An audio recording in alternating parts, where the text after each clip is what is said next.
So we will wait just for 1 minute and then we will No start. issues. Yeah. Okay, okay. Yeah.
So I think we should start. RMM, are you ready? Okay. Okay.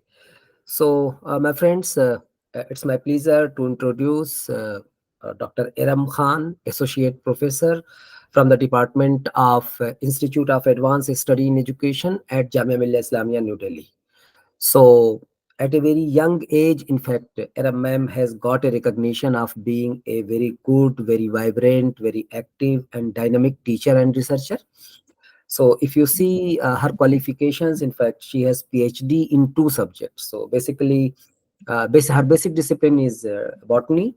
She did MSc in botany, then did PhD in botany, and then later on she did MA in education as well as BEd and MA in education, and then did PhD in education from Jamia Millia Islamia.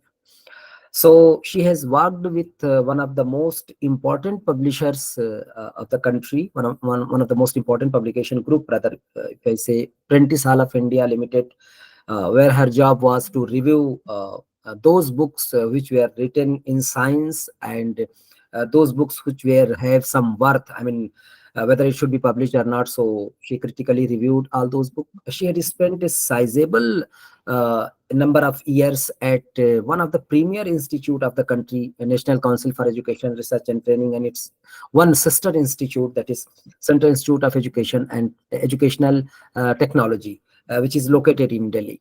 So where they conduct a lot of innovation related to educational technology in the field of education. So a very good exposure of working at good institutions. Besides, in fact, if you see, she has contributed a lot. I mean, there was one very flagship and very ambitious program of NCRT to develop open educational resources that is known as e-Pathshala. So Era ma'am was actively involved in that e-Pathshala, and its aim was to train 1 lakh teachers, 100,000 teachers across the India in online and offline mode. And in this whole program, Era ma'am played a very active role. So if you see, she has worked with Azim Premji Foundation related to the development of e-content.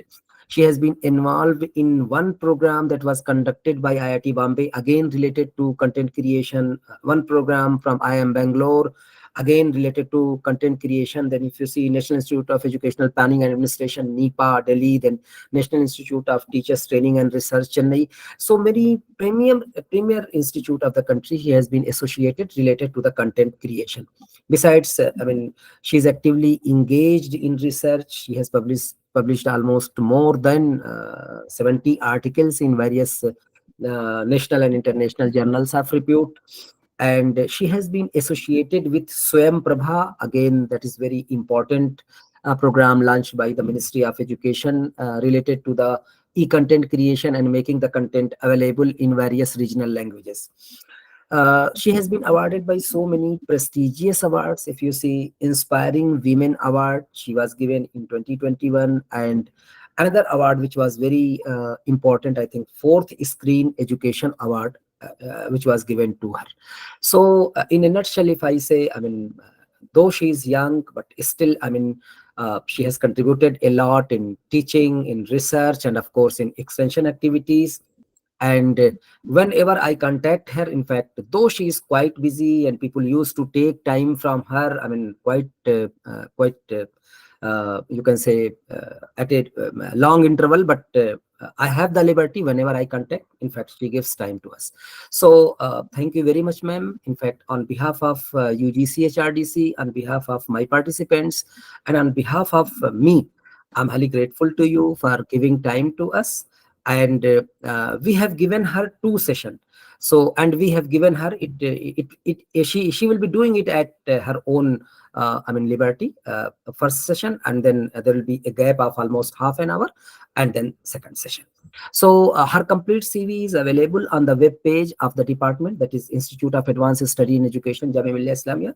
If you want to know more about Iram ma'am, definitely you can know. But at this juncture of time, I think I should rely on this short introduction, and I should hand over the session to Iram ma'am. So ma'am, it's over to you. Thank you so much. Thank you so much, Sajid bhai. It was indeed a wonderful introduction which you gave about me, and I'm obliged. And it's always a pleasure to be the part of the programs which you organize here in AMU, organized by AMU HRDC.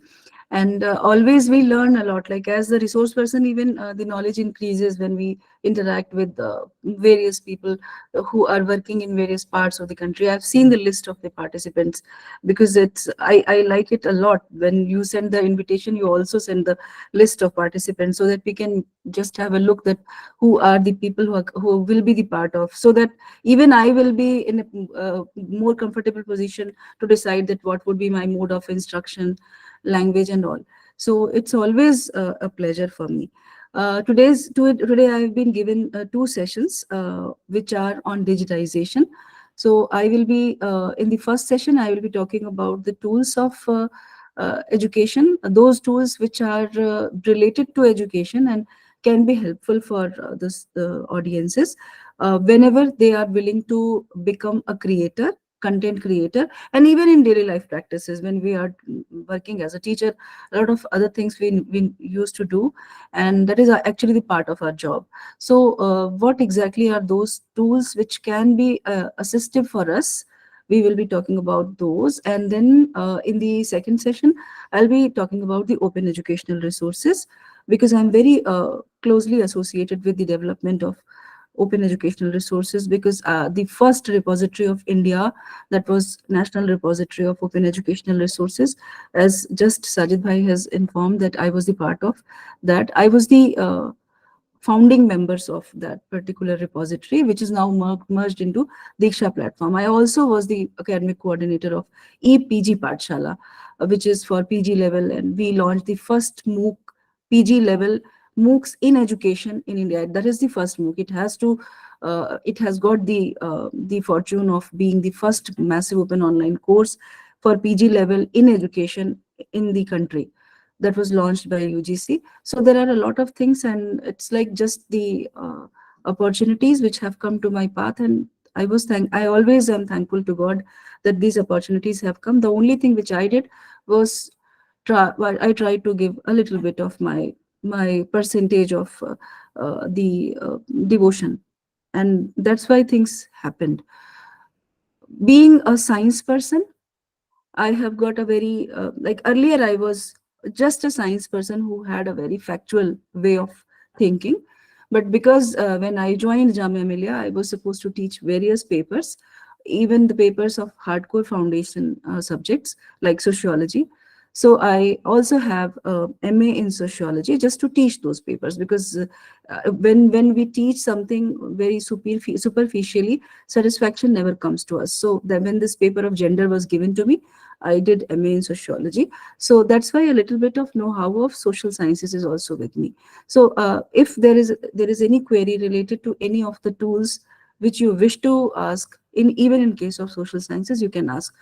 Although my focus will be on those tools which are general in nature, then I'll go with some subject specific tool, and in due course of the session, not only science tools, even the social sciences tool I will wish to cover. So let us start the session, and I don't like too much to rely on PPTs, because PPT becomes a very static mode of interaction. So dynamic mode of interaction is when you go live, and you can see that what exactly is the way out in which we can approach to the tools which we are willing to use. So for that purpose, I will be going to the Gmail account which I have, and if you will follow the path which I am following, because I will be doing things in front of you, it will be easier for you to relate, and also easier for you to at another point of time to actually make out that what exactly was taught to us or what was discussed with us. So साथ साथ में करते रहेंगे. अच्छा, एक चीज मैं पूछ लूं, although I have seen that a lot of people are from northeast and other part of the country, will it be okay if I talk in Hindi, a little bit of Hindi? Can I be bilingual, or I should go ahead with English only? I'm bilingual, no issue. Bilingual.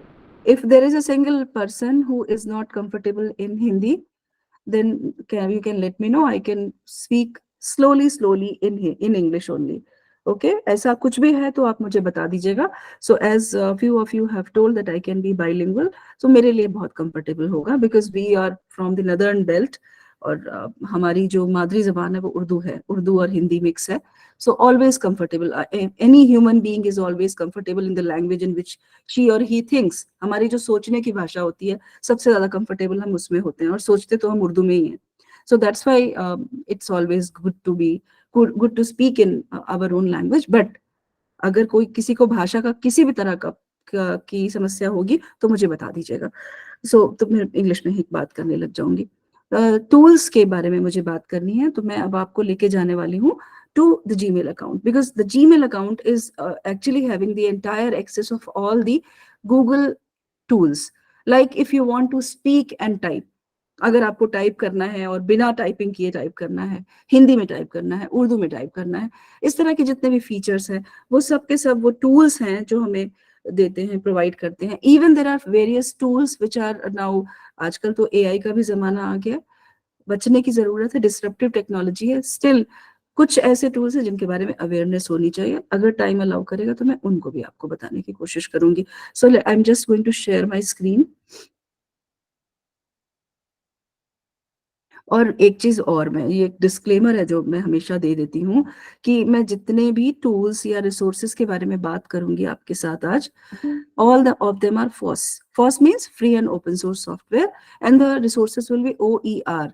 FOSS का मतलब ये है कि ऐसे tools जिनका जो source code होता है, जो कंप्यूटर साइंस के लोग हैं वो इस चीज को और ज्यादा बेहतर तरीके से समझ सकते हैं, लेकिन हम जनरल लोग हैं, जो नॉर्मल सब्जेक्ट वाले हैं, उनको भी इतना बात तो समझ में आता है कि हर एक सॉफ्टवेयर में एक होता है फ्रंट एंड जो हमें दिखता है, और एक होता है बैक एंड. जो बैक एंड होता है उसमें जो हमें नहीं दिखता, वो प्रोग्रामर्स को दिखता है. जो वो प्रोग्रामर्स जो है उस प्रोग्राम को लिखते हैं. जो बैक एंड है उसमें जो कोड लिखा जाता है वो कोड होता है, कोडिंग लैंग्वेज में होता है. That source code, when the source code is open, उसमें कोई भी तरमीम की जा सकती, चेंज किया जा सकता है. इस तरह का जो प्रोग्राम होता है, इस तरह का जो सॉफ्टवेयर होता है, उसको हम free and open source software कहते हैं, जो कि फ्री ऑफ कॉस्ट अवेलेबल होता है और उसमें किसी भी तरह के चेंजेस अलाउड होते हैं.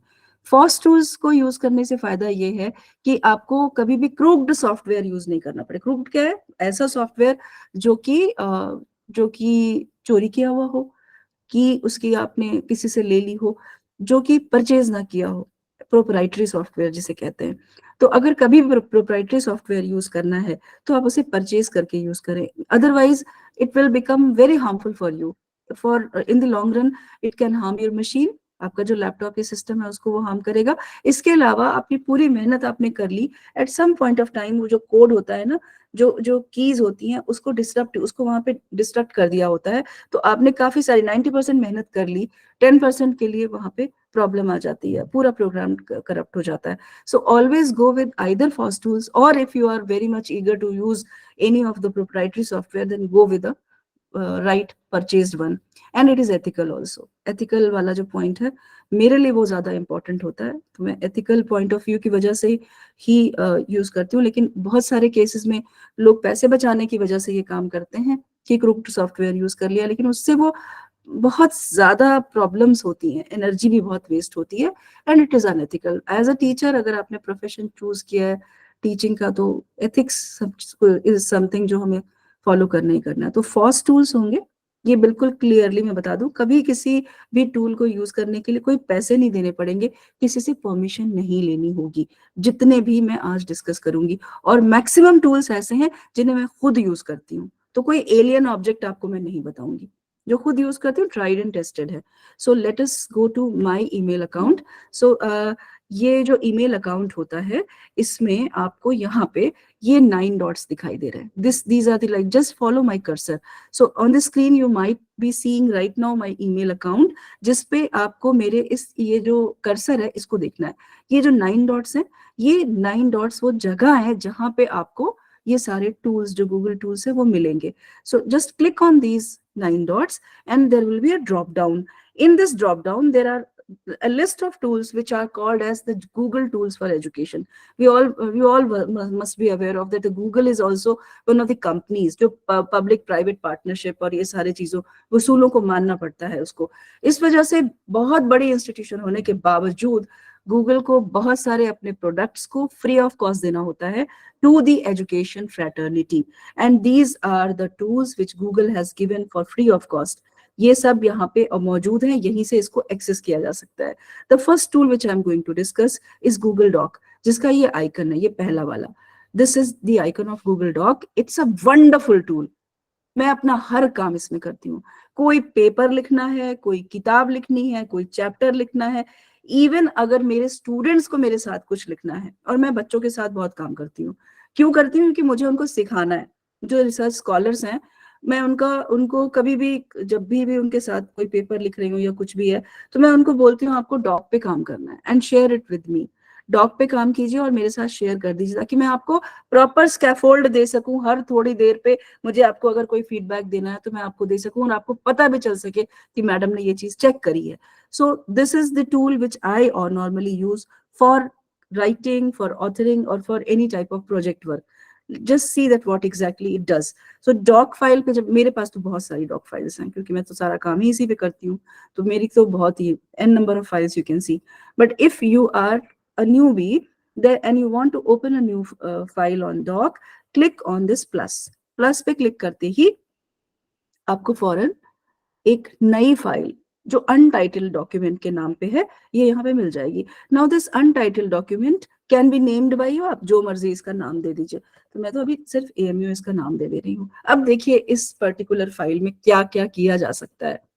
इस फाइल का जो फंक्शंस हैं, वो बहुत कुछ, वो फंक्शंस जो एक नॉर्मल वर्ड फाइल में होते हैं वो सारे इसमें होते हैं, लेकिन इसमें आप बोल के भी टाइप कर सकते हैं। आप इसमें हिंदी में, उर्दू में, उड़िया में, कन्नड़ में, रशियन में, जर्मन में, किसी भी भाषा में टाइप कर सकते हैं।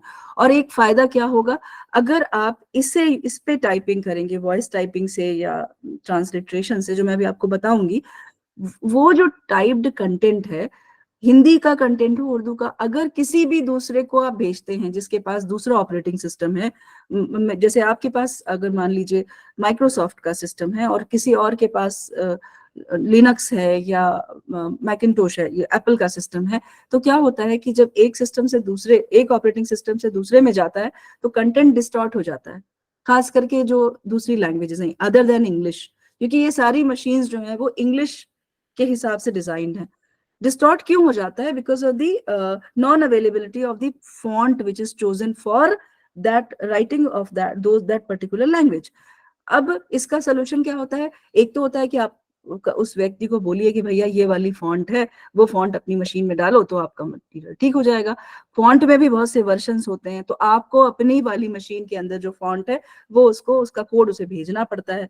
या फिर दूसरा ऑप्शन ये होता है कि उस हिंदी के या उर्दू के कंटेंट को आप PDF में कन्वर्ट करें और फिर उसको भेजें, ताकि वो डिस्टॉर्ट ना हो। लेकिन PDF एक क्लोज्ड फाइल होती है, अगर सामने वाले को कोई करेक्शन करना है या उसमें कोई तरमीम, कोई चेंज करना है, एडिशन करना है, सब्सट्रैक्शन करना है उस पर्टिकुलर कंटेंट में से, वो पॉसिबल नहीं हो पाता उस PDF फाइल में। काम बहुत कॉम्प्लिकेटेड रहता है। सॉल्यूशन क्या है? Come to and surrender to this doc file. मैंने कर दिया है। कैसे? If you are writing something, if you want to write anything in English, इस पे आप आराम से टाइप कर सकते हो। सॉरी, ये मैंने यहाँ पे टाइप कर दिया।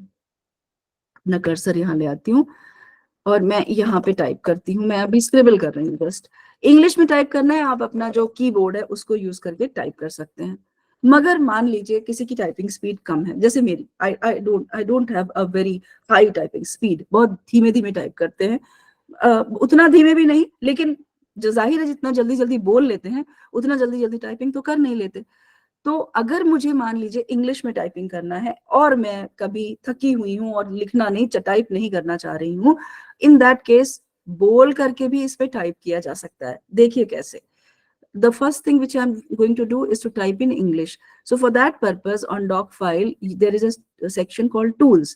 Click on tools. जैसे आप tools पे क्लिक करेंगे एक ड्रॉप डाउन मेन्यू आता है।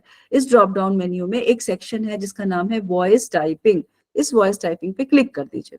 जैसे ही आप उस पर क्लिक करते हैं साइड में एक माइक आ जाता है। ये माइक देखिए, ये माइक आ गया और इसके ऊपर लैंग्वेज लिखी हुई है। जो बाय डिफॉल्ट लैंग्वेज है वो होती है इंग्लिश एंड ब्रैकेट में लिखा है यूएस, यानी कि यूएस की, जो United state of America, American English. और अमेरिकन लोगों का एक एक्सेंट होता है, एक टिपिकल एक्सेंट होता है, जो भारतीय लोगों का नहीं होता। हम लोग इंग्लिश बोलते हैं लेकिन हमारी इंग्लिश जो एक्सेंट वाली इंग्लिश है वैसी नहीं है, अमेरिकन इंग्लिश नहीं है। हमारी इंग्लिश कैसी है? इंडियन इंग्लिश है। सो यहाँ पे आपको क्या करना है, either like don't go with English US but you can change it with English India. Here it is English India. English India को क्लिक कर दिया मैंने। अब देखिए इंग्लिश इंडिया यहाँ पे लिख के आ गया, ये माइक है ही। अब आपको नेक्स्ट क्या करना है, सिर्फ इस माइक को क्लिक करना है and then you can start speaking in English. whatever you are speaking in English, it is going to type for you. I'm not using my hands at all. I'm just speaking up and it is typing for me. And this typing will go on until unless you stop, full stop.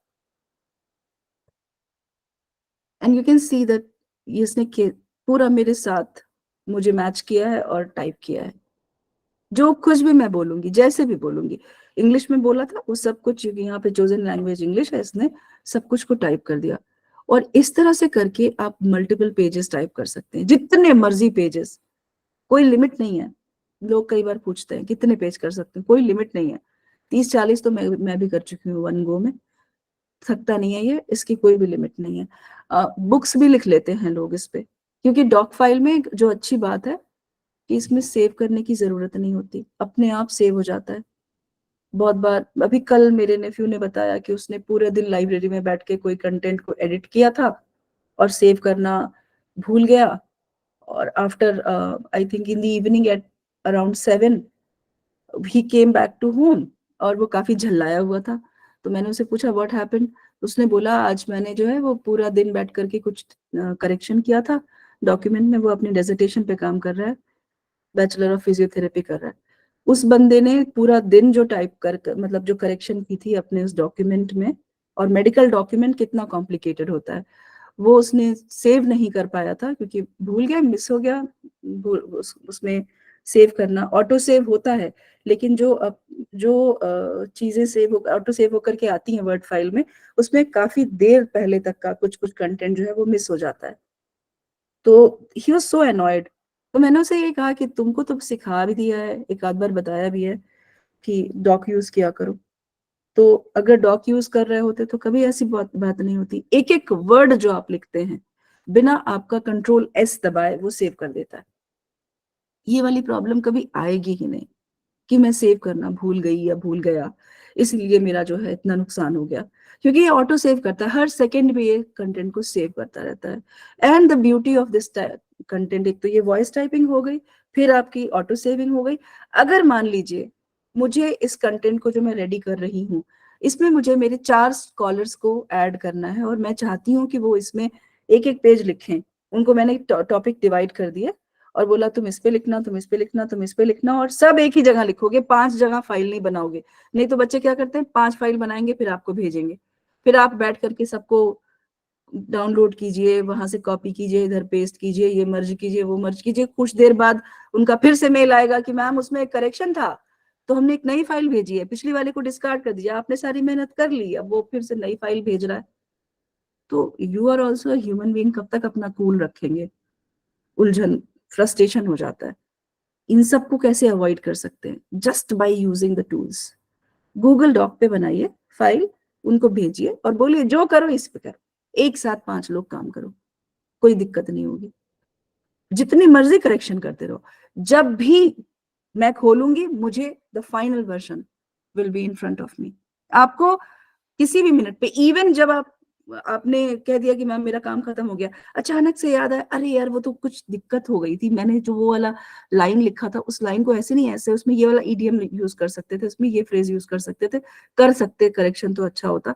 अब अगर कर सकते correction अच्छा होता, जहन में आता है, just come to the doc file and do the correction. And if you wish to make this in front of your teacher, you want to make it visible कि ये करेक्शन भी मैंने किया है, तो इसमें एक और ऑप्शन होता है, यहाँ एडिटिंग के बजाय सजेस्टिंग का ऑप्शन होता है।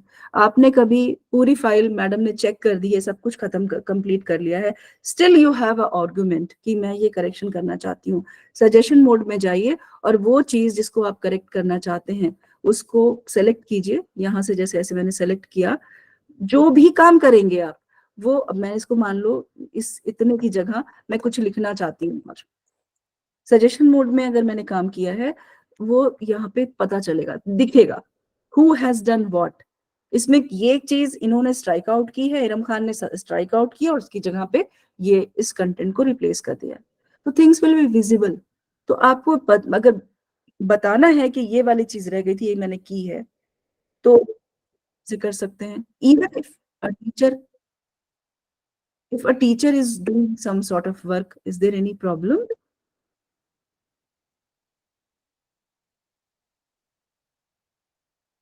कोई आवाज आ रही थी, मुझे लगा कोई दिक्कत तो नहीं है, चलिए ओके, वापस जाती हूँ फाइल पे।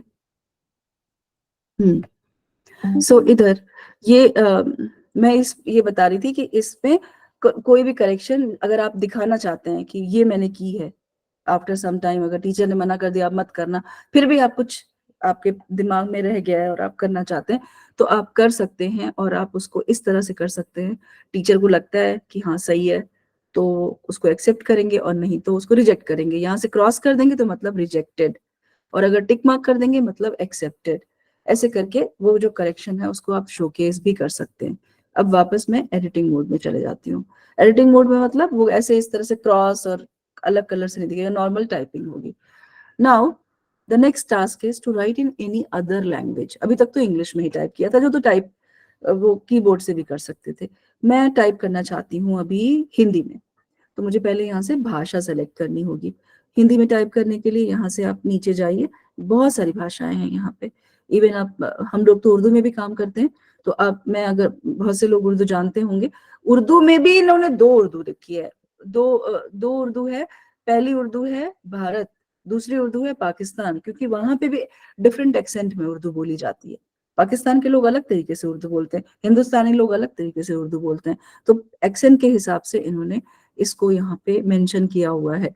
ऐसे ही अगर आप नीचे देखोगे, जो लोग बांग्ला के जानकार हैं, बांग्ला में एक बांग्ला के आगे बांग्लादेश लिखा हुआ है और दूसरे के आगे भारत। जितना मुझे लगता है, समझने की कोशिश मैंने की थी, मुझे यही लगा कि बांग्लादेश लिखा है और वहां नीचे भारत लिखा हुआ है। और ये रही हमारी हिंदी, तो मैं हिंदी को सेलेक्ट कर लेती हूँ। हिंदी सेलेक्ट किया मैंने। अब इसके बाद देखिए यहाँ पे ये हिंदी लिख के आ रहा है। अब इसके बाद आपको माइक को क्लिक करना है और आप जो भी बोलेंगे, हिंदी में बात कर रहे हैं तो ये जो भी आप बोलेंगे वो सब हिंदी में टाइप करता रहेगा। हाथ मेरे ऊपर आप देख सकते हो, I am not typing at all. मुझे हिंदी टाइपिंग आती भी नहीं है।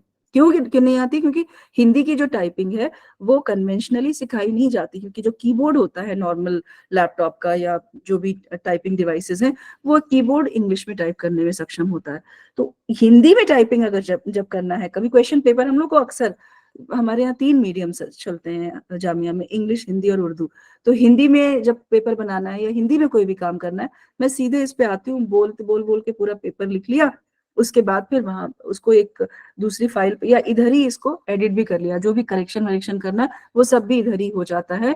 हिंदी में सारी टाइपिंग करने के लिए इसका प्रयोग करना बहुत अच्छा है, बेस्ट है। पूर्ण विराम, पूर्ण विराम लगा दिया इसने। चलो भाई ये बंद कर देते हैं।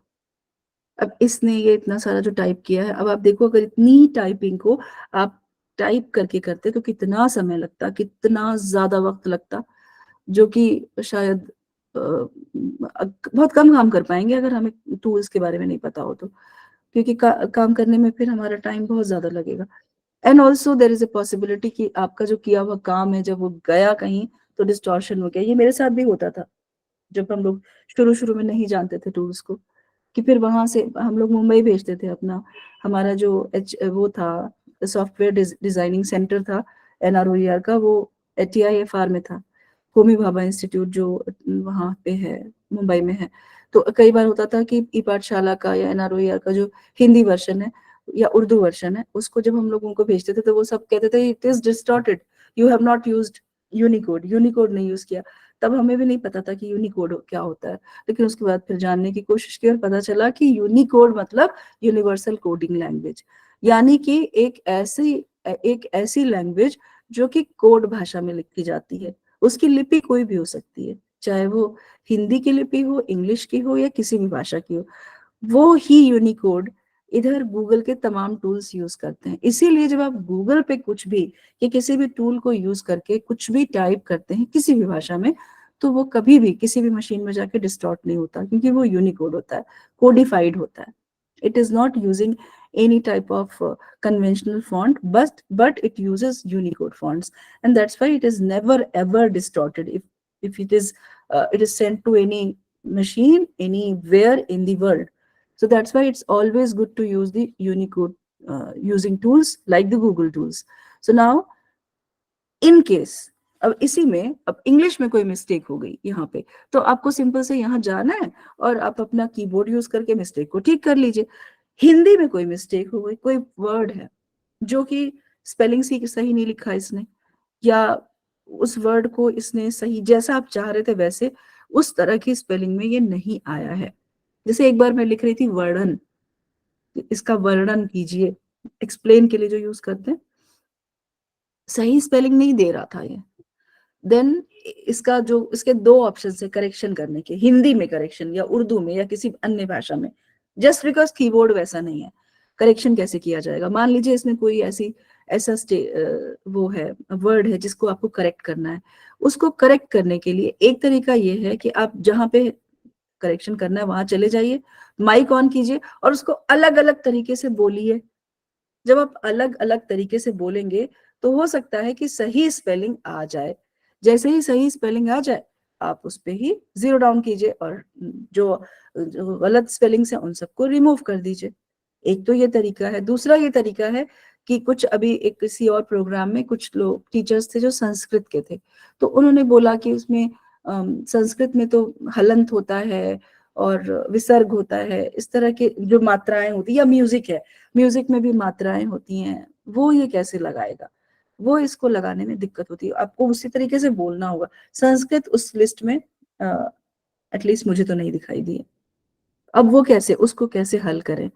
हल करने का तरीका अब देखिए, जिस वर्ड में करेक्शन करना है उस वर्ड को टाइप करने के लिए आपको जाना पड़ेगा एक दूसरे, सिर्फ उसी वर्ड के लिए, बाकी लंबा चौड़ा आप इधर ही टाइप कर लीजिए। इस टूल का नाम है Google input tool, this one, Google input tool. छोटी मोटी टाइपिंग करनी है, सिर्फ छोटी मोटी टाइपिंग है, 7-8 लाइन ही लिखनी है, तो इवन आप, हम लोग पहले तो सिर्फ गूगल इनपुट टूल ही यूज किया करते थे। अब जब से ये ऑप्शन आया वॉइस टाइपिंग वाला, जब ज्यादा लिखना होता है किसी अन्य भाषा में तो इस पे आ जाते हैं। या फिर जैसे केस स्टडी लिखनी है, कभी एक्सपीरियंशियल केस स्टडी लिखनी है, कुछ ऐसा लिखना है जिसमें you are you are putting out your heart, in that case you can speak up. क्योंकि हम जब बोलते हैं ना तो हम लोग बहुत ज्यादा उसमें चेंजेस, चेक पॉइंट्स नहीं लगाते बोलने में, बोलते जाते हैं। तो अपने अपने विचारों को अगर आपको व्यक्त करना है, सॉरी किसी का माइक ऑन हो गया, प्लीज माइक ऑफ कर लीजिए। सो ये वहां पे बोलने वाला ज्यादा अच्छा है। और अगर आपको किसी स्पेलिंग में प्रॉब्लम हो रही है, उसे करेक्शन करना है, in that case come to this page, Google input tool में ऐसे करके आ जाता है। और यहाँ देखिए डिफॉल्ट लैंग्वेज इंग्लिश ही है, तो यहाँ से आपको हिंदी चुन लीजिए। यहाँ जाएंगे, बहुत सी लैंग्वेजेस हैं इसमें, ये यहाँ पे मैंने हिंदी चुन लिया। और अब आपको जो कुछ भी लिखना है, जैसे मैं लिखना चाहती हूँ वर्णन, वर्णन, गलत दे रहा है स्पेलिंग, सारी तरह से ये स्पेलिंग ये दे रहा है, वर्णन की स्पेलिंग गलत दिया है इसने। मैं इसको और करती हूँ कोशिश, वर्णन, अभी भी स्पेलिंग इसने गलत दिया।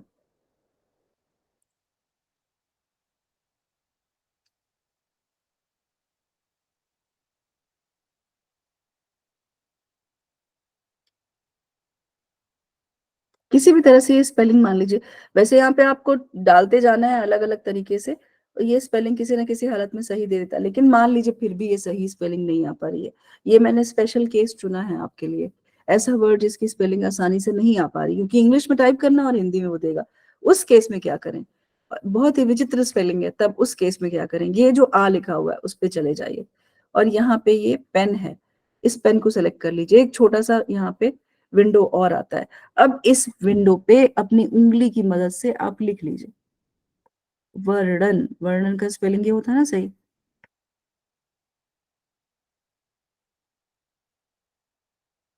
ये बहुत कम केसेस में होगा, अब ये इतना एफिशिएंट हो गया है कि मैक्सिमम स्पेलिंग सही दे देता है, लेकिन मैंने एक स्पेशल स्पेलिंग जो ये बार बार गलत करता है उसको चुना है। सो अब देखिए ये स्पेलिंग सही हो गई, इसकी वर्णन की ये नीचे आ रही है यहाँ पे, अब मैं अपना कर्सर इधर रख लेती हूँ और इसको क्लिक कर देती हूँ, ये सही वाला स्पेलिंग यहाँ पे आ गया वर्णन का। अब ये जो बाकी के हैं इनको हटा दिया मैंने, वर्णन का सही स्पेलिंग आ गया। ऐसे ही मैं, मुझे कुछ भी लिखना है, मैं लिखती हूँ मेरा, अब मैंने इसके लिए क्या लिखा, मेरा, अच्छा ये सॉरी, इस पे जाके इसको वापस ऐसे आ कर देते हैं, और अब ट्रांसलिट्रेशन करेंगे, ये लिखता जाएगा मेरा नाम एरम,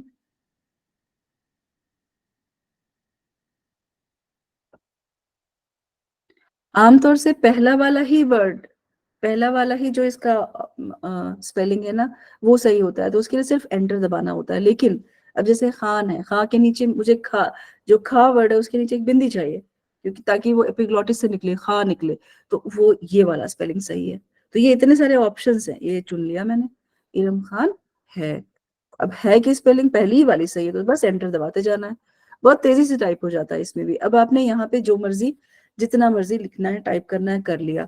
ये करने के बाद अब आपको क्या करना है, इसे यहाँ से कॉपी कर लेना है, जो कंटेंट आपने यहाँ पे टाइप किया उसे कॉपी कर लीजिए, इधर इस फाइल पे चले गए, और जहाँ पे भी इसे करेक्शन को ऐड करना था ऐड कर दिया, वो जो वहां से कॉपी किया था वो इधर मैंने पेस्ट कर लिया, और इस तरीके से आप जो करेक्शंस है वो इनकॉर्पोरेट कर सकते हैं।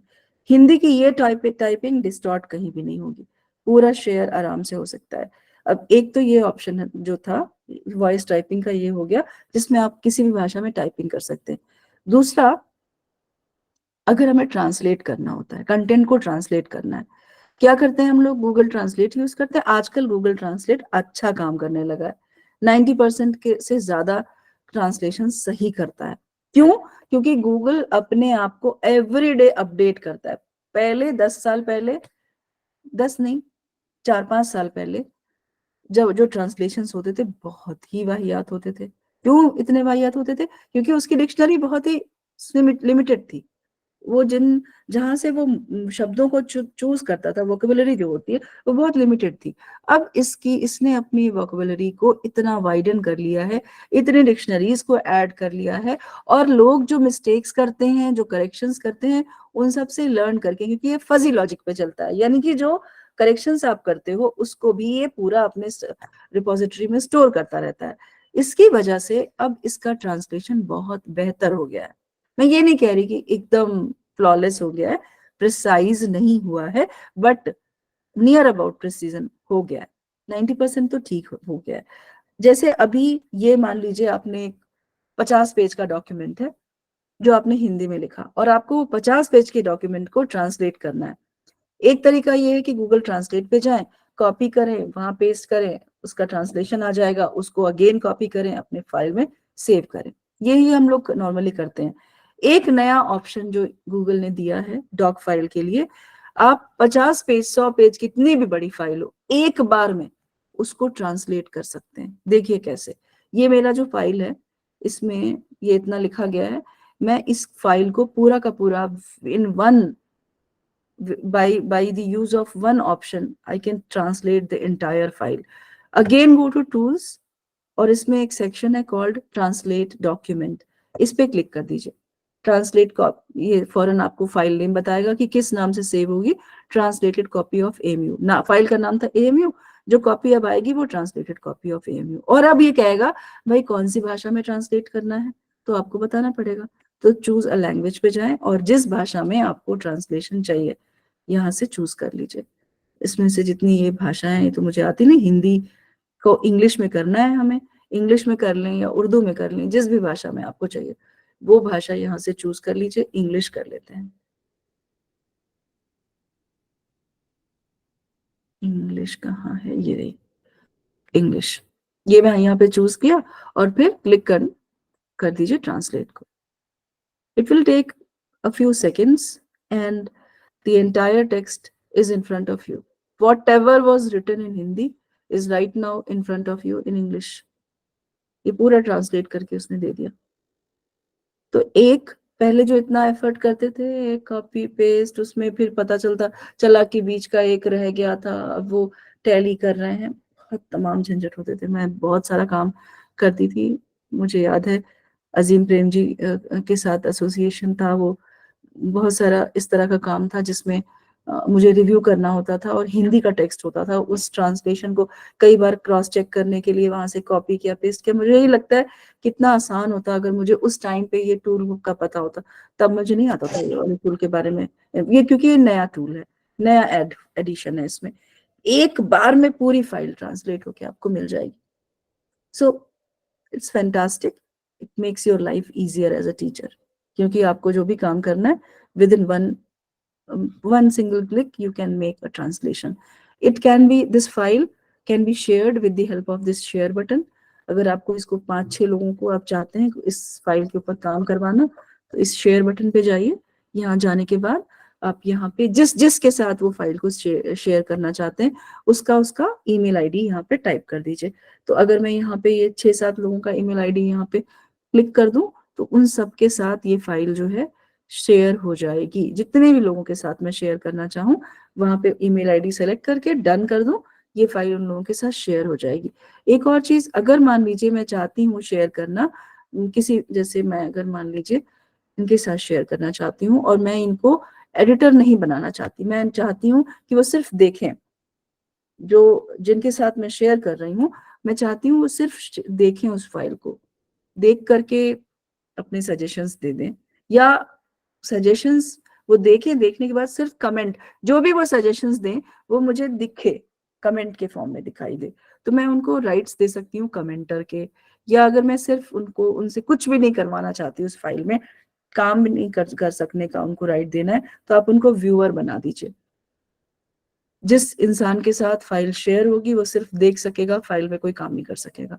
तो अगर आप चाहते हैं कि काम कर सके तो उस केस में आपको एडिटर बनाना है या कमेंटर बनाना है। कमेंटर जब बनाएंगे तो उस व्यक्ति का किया हुआ काम कमेंट के फॉर्म में दिखेगा, और अगर एडिटिंग राइट्स देंगे तो जो भी आप करेंगे वो करना चाहे कर सकेगा और वहां पे वो बिल्कुल नॉर्मल डेटा के जैसे नॉर्मल डेटा के जैसे दिखाई देगा। जब नॉर्मल डेटा के जैसे दिखाई देगा तो उस केस में आपको फिर भी पता करना है, अगर ये पता करना है कि किसने कौन सा काम किया है। एज ए टीचर आपने 5 बच्चों से काम करवाया है, सबने एडिटिंग मोड में काम किया है, और आप जानना चाहते हैं कि भाई सौरभ ने कितना किया है और सुनीता ने कितना किया है, और किसने किस टाइम पे काम किया है, आपने जो वक्त दिया था उसी वक्त पे किया है या लेट किया है, सारा कुछ देख सकते हैं। यहाँ पे वर्षन हिस्ट्री होती है, ये जो घड़ी बनी हुई है, इस वर्षन हिस्ट्री पे जाएंगे, ये यहाँ पे इस तरफ ये पूरा कच्चा चिट्ठा कि कौन किसने कब कितना काम किया है, सब कुछ उस पे आ जाएगा। इवन अगर आप चाहते हैं किसी के किए हुए काम को पूरा डिस्कार्ड करना, मान लीजिए आपने कोई करेक्शन किया था और उसके बाद कोई और आया और उससे गलती से कोई मिस्टेक, यहाँ पे उसने बाय मिस्टेक कुछ रिमूव कर दिया और आप उसको रिवर्ट करना चाहते हैं, आप नहीं चाहते कि वो चीज रहे, या वो चीज जो आपने कर दी थी वो किसी से गलती से रिमूव हो गई है तो वो वापस आ जाए, तो उसका जो पुराना वर्जन है वो रेस्टोर भी हो जाता है। तो it's a wonderful way of working in collaboration without any tension of getting things like going away, और किसी तरह का भी कोई झंझट नहीं होगा। आप जब भी चाहेंगे अपने किसी भी डिवाइस में, जब सिर्फ इंटरनेट होना चाहिए, इवन आपका डिवाइस भी आपके पास नहीं है, किसी के भी फोन पे, किसी के भी लैपटॉप पे, जहां आप अपना ईमेल अकाउंट एक्सेस कर सकते हैं, वहां पे उस फाइल को ओपन कर सकते हैं। तो मैं इसीलिए सारा काम इस पे करती हूँ। मुझे बिल्कुल डिवाइसेस के ऊपर डिपेंड रहना पसंद नहीं है।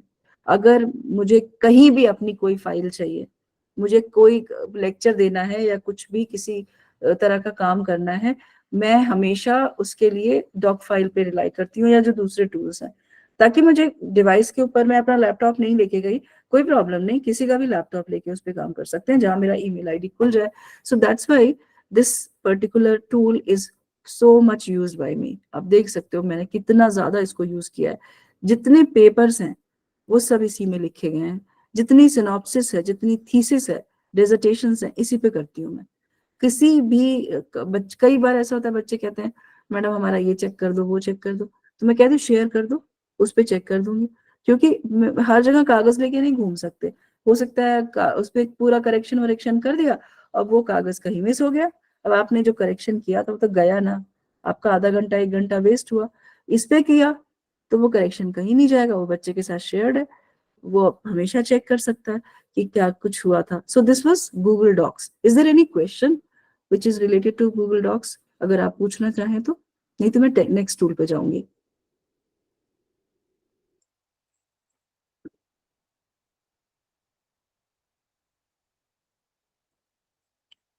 जी पूछिए. I am seeing a raised hand. जी आप पूछिए सवाल, माइक ऑन करिए. Good evening ma'am. Good evening. Ma'am मैं ये जानना चाह रही थी कि जो आपने शेयर वाला ऑप्शन बताया, ये क्या मोबाइल पे भी आएगा, मतलब जैसे मतलब? यस यस, आप गूगल के किसी भी टूल्स, ये जितने भी टूल्स हैं ना, ओके. जितने भी टूल्स हैं, इन सभी टूल्स को अपने मोबाइल पे भी एक्सेस कर सकते हैं. बट एक चीज है, सिर्फ मोबाइल पे एक्सेस करने के लिए आपको गूगल प्ले स्टोर में जाना है, और ये जो आइकन है ना, इसी आइकन से डॉक का एप्लीकेशन होता है. प्ले स्टोर में जाके डॉक का एप्लीकेशन अपने फोन में डाल लेना है. वो एप्लीकेशन फिर उसी आइकन के फॉर्म में वहां पे रहेगा. उस पर क्लिक करते ही आपकी जितनी भी डॉक फाइल्स हैं उनको आप एक्सेस कर सकेंगे. फोन पे भी, लैपटॉप पे भी कर सकते हैं, फोन पे भी कर सकते हैं.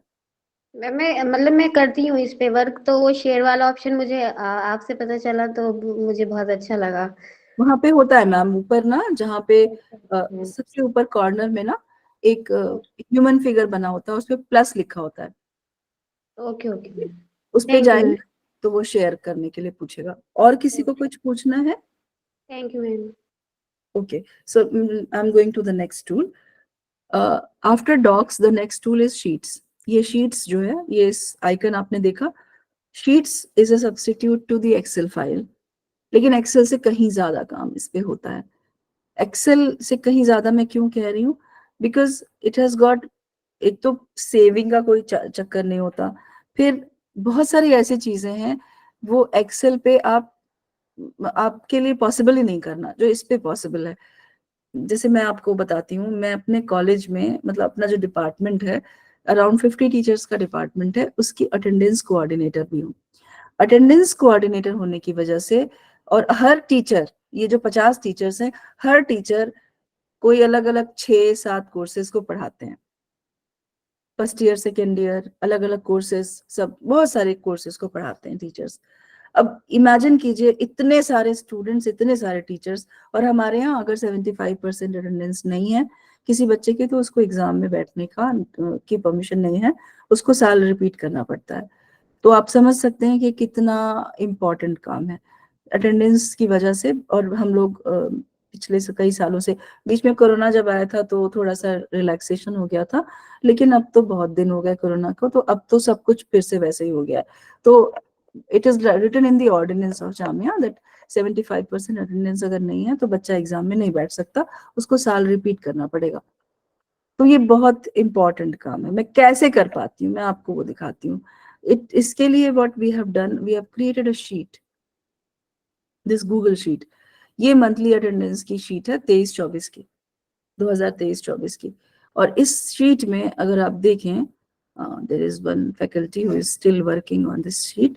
सो right now you can see that इधर अलग अलग कोर्सेज के अलग अलग शीट्स बने हुए हैं. जैसे राइट नाउ ये खुला हुआ है DL2, ये बीएड स्पेशल का शीट अलग है, इसके अलावा ये बीएड नर्सरी का शीट अलग है, बीएड फर्स्ट ईयर का शीट अलग है. हम लोगों ने क्या किया हुआ है कि ये जो शीट्स हैं, इन शीट्स को इस तरह से डिजाइन किया है कि हर एक कोर्स की एक शीट है. और इस पे क्या किया है यहाँ पे सब्जेक्ट्स लिख दिए हैं, यहाँ पे सब्जेक्ट्स लिख दिए हैं, स्टूडेंट का नाम, उसके फादर का नाम, उसका जो मीडियम ऑफ इंस्ट्रक्शन है और उसकी जो पेडागोजी सब्जेक्ट्स हैं, ये सब कुछ हमने लिख दिया। और उसके बाद ये सब कॉलम्स बना दिए। ये जो कॉलम्स हैं, इन कॉलम्स में लिख दिया कि ये किस सब्जेक्ट की अटेंडेंस है। एक तरफ हमने लिख दिया कि भाई कितनी क्लासेस टीचर ने ली थी टोटल, और हर बच्चे का के आगे ये लिखा हुआ है कि आउट ऑफ, मान लीजिए पहला जो आर्ट इन एजुकेशन है, इसमें 14 टोटल क्लासेस हुई थी और उसमें से इस बच्चे ने 8 क्लासेस अटेंड की हैं। अब ये इस तरह से करके पूरा जो क्यूमुलेटिव डेटा है उसको यहाँ पे रिकॉर्ड कर दिया जाता है। और उसके बाद फिर बाद में जब जैसे हर 3 महीने पे अटेंडेंस हम लोग निकालते हैं, तो हम लोग इसमें फॉर्मूला लगाते हैं, जो नॉर्मली जैसे आप लोगों ने देखा होगा एक्सेल में भी फॉर्मूला लगता है। फॉर्मूला लगा के हम लोग उसकी अटेंडेंस का परसेंटेज निकाल देते हैं कि इसकी अटेंडेंस कितनी है।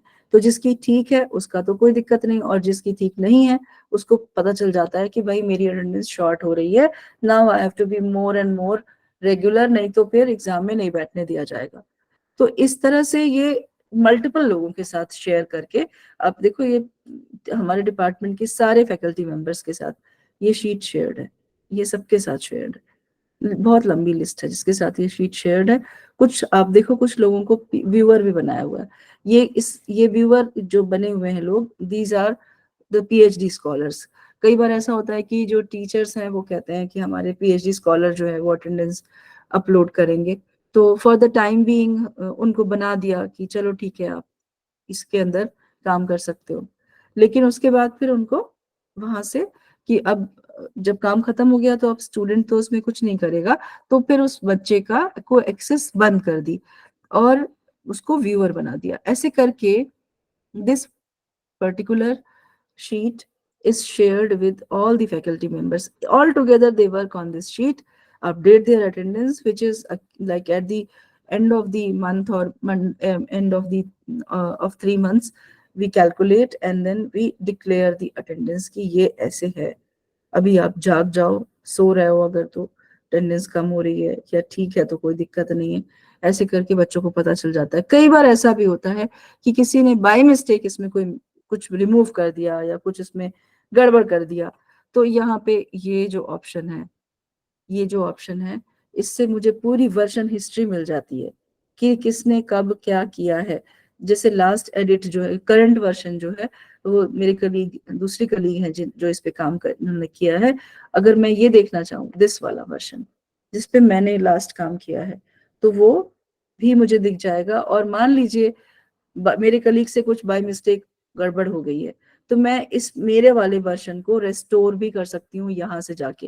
ये लिखा हुआ है रेस्टोर दिस वर्जन, तो जिस पे भी मैं क्लिक करके वहां पे जिस पेज पे जाऊंगी, इस पेज पे मैं गई तो जो ये वाला इस वक्त के जो हालात के थे उसके हिसाब से वर्जन मुझे दिखेगा, और अगर मैं चाहूँ तो उसको रेस्टोर कर सकती हूँ। तो कई एक बार ऐसा हुआ कि मेरे पास फोन आया कि इसमें जो है वो कोई एक कॉलम दिखाई नहीं दे रहा है, तो मुझे समझ में आ गया कि किसी से बाय मिस्टेक जो है वो रिमूव हो गया होगा। तो मैं गई उधर, खोला फाइल, वहां पे गई, वर्जन हिस्ट्री पे गई, तो मैंने देख लिया कि किससे डिलीट हुआ है। अब बिना वजह वही बाय मिस्टेक ही हुआ है, कोई इंटेंशनली तो करेगा नहीं। उसको रेस्टोर किया, वो वापस वो जो कॉलम था वो वापस आ गया। तो इस तरह से करके हम लोग कोलैबोरेटिव वर्क को इजीली कर पाते हैं with the help of technology. Easy to share है, कोई भी वर्जन इसका दिख सकता है। इस पे कैलकुलेशंस बहुत इजीली हो जाती हैं। फॉर्मूला लगता है, मतलब सारे न्यूमरेटर्स को जोड़ा, डिनोमिनेटर्स को जोड़ा और उसको डिवाइड कर दिया। यहाँ पे इसका फॉर्मूला लगाने के लिए इधर लिखा जाता है और पूरा ये कैलकुलेट होके आ जाता है। एक एक कैलकुलेशन के लिए फॉर्मूला लगाइए और उसके बाद फिर उसको खींच दीजिए, ड्रॉप करके खींच दीजिए, सारे कैलकुलेशंस एक बार में हो जाते हैं। फिर ऐसे ही परसेंटेज निकाल ली, दोनों को डिवाइड किया और 100 से मल्टीप्लाई कर दिया, ये यहाँ पे पूरी परसेंटेज निकल के आ गई। तो घंटों में किया जाने वाला काम या कई बार दिनों में किया जाने वाला काम मिनटों में हो जाता है और प्रिसाइज होता है। हम कैलकुलेशंस करेंगे, इंसान कैलकुलेशन करेगा तो शायद कोई मिस्टेक कर सकता है, मशीन कोई मिस्टेक नहीं करती। मशीन के जो कैलकुलेशंस होते हैं उनमें मिस्टेक होने के चांसेस नहीं होते, एक्यूरेसी होती है। ठीक है, तो एक तो ये था शीट, और इसमें ग्राफ वगैरह भी सब बन जाते हैं। अगर इस डेटा का ग्राफ बनाना चाहें, इंसर्ट में जाएं, वो उतना डेटा को सेलेक्ट, मान लीजिए मैं ये इतना डेटा को सेलेक्ट कर लेती हूँ, ये इतना सेलेक्ट करती हूँ, और इधर एक इंसर्ट पे जाके मैं एक इमेज चार्ट, हाँ चार्ट करती हूँ इंसर्ट। ये इसने मुझे बता दिया कि ये जो डेटा जितना मैंने सेलेक्ट किया था वो पिक्टोरियल फॉर्म में कैसे लगेगा। यहाँ बच्चों ने कितनी क्लासेस अटेंड, ये इतनी क्लासेस हुई हैं, इतनी अटेंड, मतलब वो उस जितना डेटा सेलेक्ट किया था उस उतने का उसने ग्राफ बना के दिखा दिया।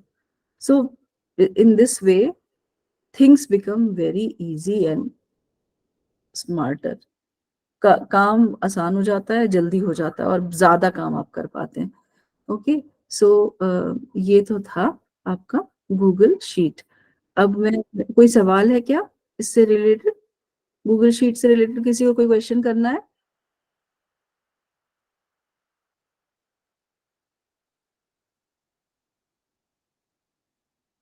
यस जी, पूछिए गीतांजलि मैडम, क्या सवाल है?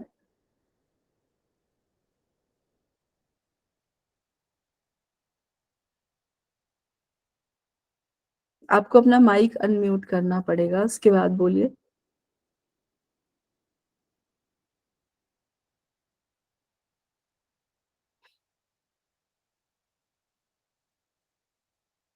Is there any question? Okay, so I can't hear, like मुझे कोई आवाज नहीं आ रही है, although I can see two raised hands, but I am not able to listen to any of the questions. आपको अपना माइक अनम्यूट करना होगा और फिर बोलना होगा, नहीं तो आप अपना क्वेश्चन नोट करके मैम मे आई रखिए, आस्क? एंड में पूछ लीजिएगा। मैम जैसे या आपने प्लीज डॉक्स में काम पूछिए। किया और अभी आपने शीट्स एक्सेल में भी काम करके दिखाया है, तो यहाँ पे कोई स्टोरेज इशू रहता है कि इतना ही मैक्सिमम कर सकते हैं, या स्पेस अब फिल हो रहा है? क्योंकि कल मुझे एक मैसेज आया जीमेल में कि आपकी 50% जीमेल फुल हो गई। अब मैं क्या करूं कि अभी आपको फर्दर हाँ ईमेल्स के लिए जगह बनानी पड़ेगी, तो व्हाट जी टू जी, डू मैं नाउ? बताती हूँ आपको।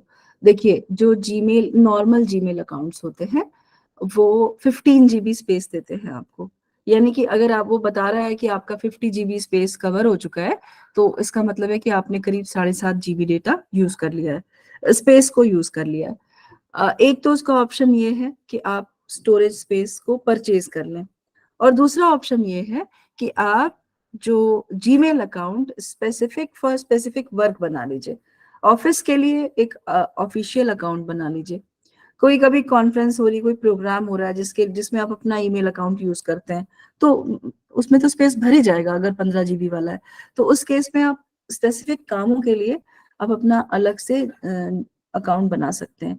जो अकाउंट्स या जिन लोगों का के इंस्टीट्यूशन जी सूट के मेंबर हैं, जैसे हम लोगों का इंस्टीट्यूशन जी सूट का मेंबर है, तो हमारे पास जो अकाउंट्स हैं जी सूट वालों के पास, उसमें कहते हैं कि अनलिमिटेड स्टोरेज है, तो 1 TB के अराउंड डेटा है जिसको हम स्टोर कर सकते हैं। तो हम लोगों के पास तो कोई ऐसा इशू नहीं होता, लेकिन जो नॉर्मल अकाउंट्स हैं उनमें 15 GB तक डेटा होता है। तो अभी आपको इतना वरी करने की जरूरत नहीं है, 50% ही शेयर हुआ है, सेव आपका जो स्पेस है वो यूज हुआ है, 50% स्टिल रिमेनिंग। तो आप अपने एक्स्ट्रा गार्बेज हटा दीजिएगा, और अगर कोई स्पेसिफिक काम करना है तो उसके लिए आप एक अकाउंट और बना लीजिए। ये तो, इस पे तो कोई रेस्ट्रिक्शन ही नहीं है, नंबर ऑफ अकाउंट जितने चाहे उतने बना लें। हर अकाउंट के साथ 15 GB का स्पेस मिलता है। Okay, is there any other question? Okay ma'am, good evening ma'am. या गुड इवनिंग।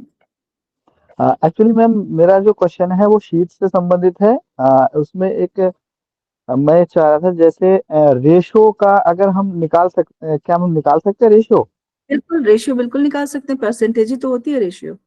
नहीं मैम, मैं रेशो चाह रहा था, जैसे अनुपात।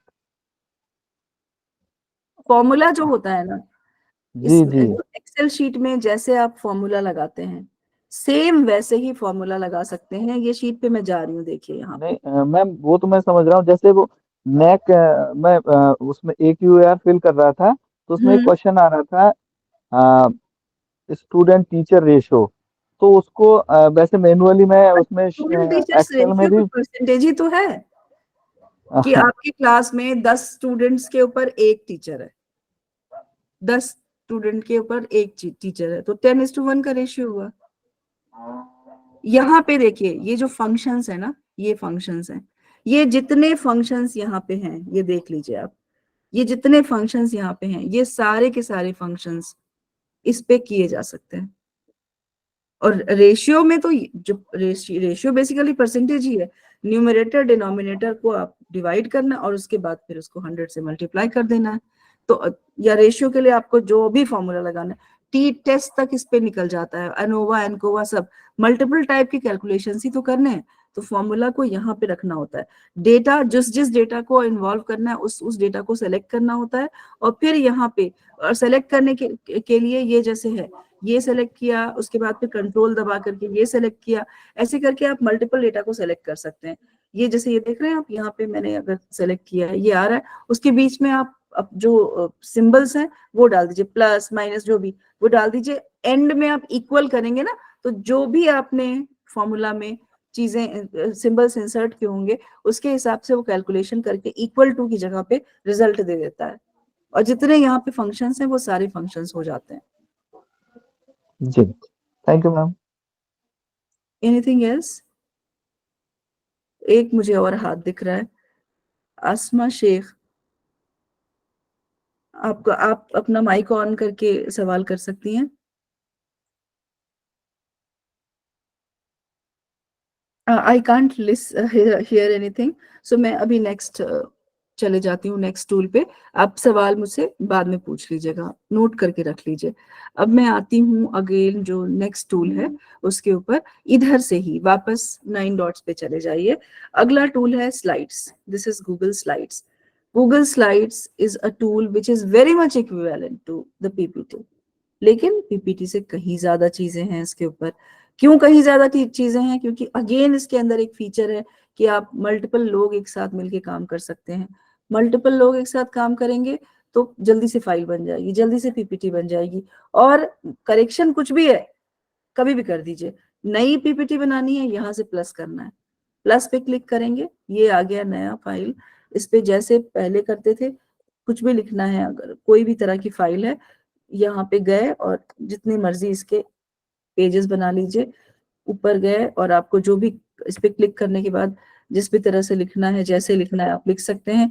यहाँ पे से आप इसका स्टाइल चूज कर सकते हैं, जिस भी तरह का स्टाइल यहाँ से पसंद आ रहा है, ये इस पे बस ये पसंद आ रहा है, इस पे क्लिक किया। जो सा भी डिजाइन आपको पसंद आ रहा है, इधर बहुत से डिजाइन होते हैं वो चूज कर सकते हैं। कोई ऐसा डिजाइन है जो आपको बहुत पसंद है लेकिन यहाँ पे नहीं है, तो आप इंपोर्ट भी कर सकते हैं उस थीम को, नेट पे से भी कोई चीज लेकर के इधर डाल सकते हैं।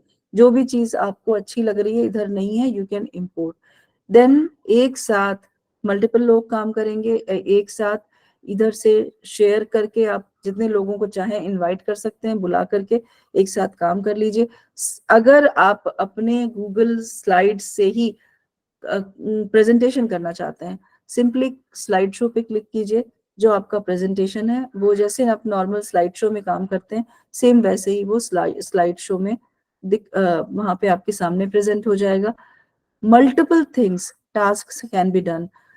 There can be various type of animations which you can do, जो आप नॉर्मल पीपीटी में करते हैं वो सब इधर हो जाता है। और खास बात ये है कि इसमें कोई भी चीज का वर्जन नहीं बनेगा, हमेशा आपको फाइनल वाला चीज ही मिलेगा। और जिस भी डिवाइस पे जहां भी आप अपना जीमेल एक्सेस कर रहे हैं वहां पे ये फाइल एक्सेस हो जाएगी। तो this is again a wonderful tool, I always use this. जितनी भी रिकॉर्डिंग हो, जितने भी जहां भी पीपीटी बनाती हूँ मैं, तो इस पे ही बनाती हूँ, ताकि मुझे कभी, आप देखो मैं बहुत सारा रिकॉर्डिंग आईआईटीज के लिए बहुत सारा काम करा है। ये सब जितने भी पीपीटीज हैं जो मैंने अभी आईआईटी दिल्ली के साथ रिकॉर्डिंग जब के लिए जो जितने भी काम किया है, जितने भी रिकॉर्डिंग के लिए वीडियोस का स्क्रिप्ट बनाया है, वो सब इधर बनाया है। एक और भी बहुत बड़ा फायदा है, कई बार ऐसा होता है कि जब आपकी पीपीटी है मान लीजिए उसमें हमने बहुत सारे फोटोज रख दिए, तो वो पीपीटी बहुत हैवी हो जाती है। फिर जब आप उसको अटैच करते हैं ना, अटैचमेंट होता नहीं, वो ड्राइव के थ्रू ही होता है। जब आप इस पे करते हैं काम ना, स्लाइड्स पे काम करते हैं, वो जितना मर्जी उसमें फोटो डाल लीजिए, जितनी भी उसमें आप एनरिचमेंट कर लीजिए, वो कितनी भी भारी होगी फाइल, उसको जाने में कोई दिक्कत नहीं होगी, आराम से वो शेयर हो जाएगी। और अगर फाइल को आपको शेयर नहीं करना बल्कि आप उसको डाउनलोड करके भेजना, ये सब फाइल जितनी भी है, चाहे डॉक हो, शीट हो, सब डाउनलोड हो जाती है। जैसे ये डॉक फाइल भी है ना, मैं अगर इसको इस पे जाती हूँ, ये फाइल को मुझे किसी को भेजना है, तो मैं उस फाइल को इधर जा करके यहाँ एडिट, ये फाइल में जाऊंगी और यहाँ से मैं अब जितने लोगों के साथ ये शेयर्ड है उन सबके साथ मैं एक बार में ईमेल कर सकती हूँ। मैं अगर देखूं ऐसे ईमेल कोलैबोरेटर पे क्लिक किया, जितने लोगों के साथ ये शेयर्ड थी उन सब लोगों का अपने आप नाम लिख के आ गया, और यहाँ कुछ भी मैसेज करके you can click on send और वो मैसेज चला जाएगा उन तक। अगर मुझे इस फाइल को डाउनलोड करना है और फिर किसी को भेजना है, इन दैट केस यहीं से डायरेक्ट वो फाइल डाउनलोड हो जाएगी, किसी भी फॉर्म में, चाहे वर्ड फॉर्म में या पीडीएफ फॉर्म में। और ये वाला फीचर सबके साथ है। इवन ये अभी जब मैंने हम लोगों ने कल अभी डिस्प्ले किया है, डिस्प्ले तो आज हुआ है, खैर कल अटेंडेंस फाइनल करी थी इस वाले ट्राइमेस्टर की। जैसे ही वो डाउन मतलब पूरी तरह से फाइनल हो जाती है, तो हम उस दिन का वर्जन डाउनलोड करके रख लेते हैं जस्ट फॉर बैकअप। कभी कोई ऐसा आया जो कि कहेगा कि नहीं हमने तो ये किया था, ये कैसे हो गया, तो हमारे पास रिकॉर्ड के लिए हो, एविडेंस के तौर पे हो। सो दैट्स वाई वो यहीं से सीधे फाइल जो है आप डाउनलोड कर सकते हैं। ईमेल कोलैबोरेटर, जैसे मान लीजिए मुझे याद दिलाना है टीचर्स को सबको कि भाई अब 3 महीना पूरा होने जा रहा है, एक हफ्ता बचा हुआ है, आप अपनी सारी अटेंडेंस कंपाइल कर दीजिए, तो मैं डायरेक्ट एक बार में यहाँ पे ईमेल कोलैबोरेटर करके एक बार में अपने सारे कलीग्स को मेल, या देखिए आप जितने कलीग्स इसमें शेयर्ड थे उन सबके साथ ये मेल चला जाएगा, उन सबको मैं जो भी यहाँ मैसेज करूंगी वो मेल उनको चला जाएगा और उनके साथ वो फाइल दोबारा से शेयर हो जाएगी। तो जैसे अगर वो भूल गए कि फाइल कहाँ है, कौन सी फाइल में अपडेट करना है, तो उनके पास एक मैसेज गया जिसके साथ वो फाइल भी दोबारा से उनके साथ शेयर हो गई। इससे क्या होता है कि याददाश्त लोग एक तो फौरन याद आ जाता है, और हमें मैसेज करना, कम्युनिकेट करना भी आसान हो जाता है। किसी भी फाइल को किसी भी वक्त डाउनलोड भी किया जा सकता है। जैसे कि ये जो स्लाइड है, किसी भी स्लाइड को, ये वाली स्लाइड कोई भी मुझे किसी को भी देना है, I can just download and give it to them. If I don't want to share with them, जरूरी नहीं कि मैं सबके साथ शेयर करना चाहूँ, तो मैं इवन डाउनलोड करके भी भेज सकती हूँ। Okay, so this was Google slides. Anything related to Google slide? किसी को कुछ पूछना है? Okay, so let us go to another tool.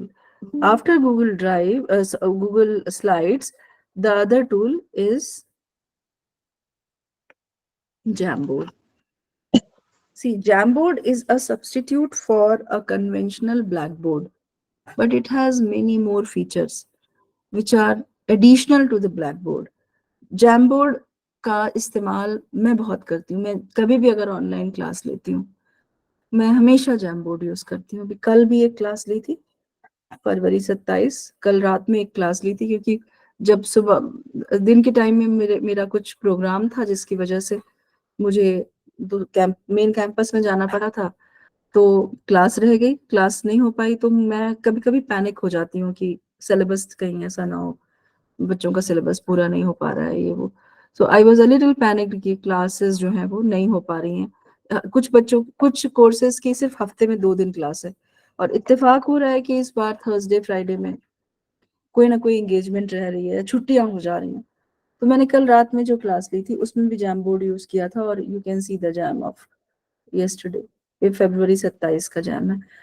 अब मैं आपको बताती हूँ इसे यूज कैसे करते हैं और इससे क्या क्या फायदे हैं। ये यहाँ प्लस पे क्लिक किया, प्लस पे क्लिक करने के बाद एक नया अनटाइटल्ड जैम इधर आ जाता है। ये बोर्ड है, इसको जैम वर्ड यूज किया गया है, इसका ये बेसिकली बोर्ड है। मैं इसको नाम दे देती हूँ, AMU मैंने इसको नाम दे दिया। अब देखिए इस पे क्या क्या कर सकते हैं।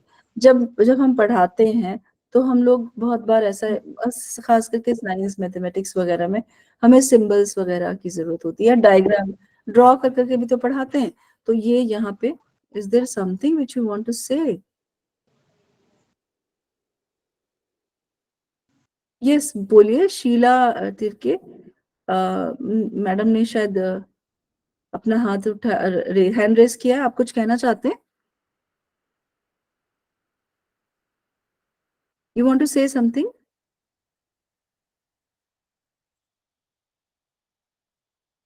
पता नहीं, कोई आवाज नहीं आ रही। ओके, सो मैं यहाँ वापस आ गई। इस ये जो, जस्ट अ सेकेंड ना।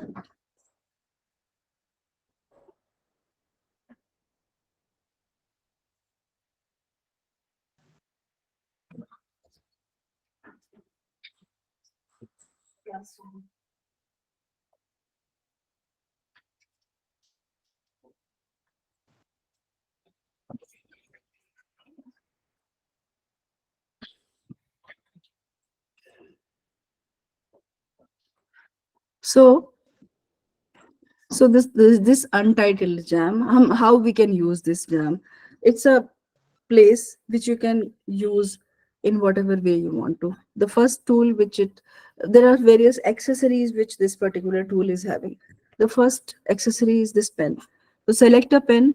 Even you can select different type of pens, different colors. जो color पसंद है वो select कर लीजिए. आपको red पसंद है, आपको ये चाहिए, highlighter चाहिए, और ग्रीन कलर चाहिए। अभी मैंने हाइलाइटर सेलेक्ट किया और ग्रीन कलर सेलेक्ट कर लिया।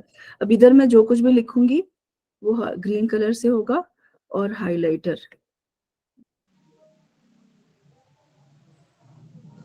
जो भी आप लिखना चाहें।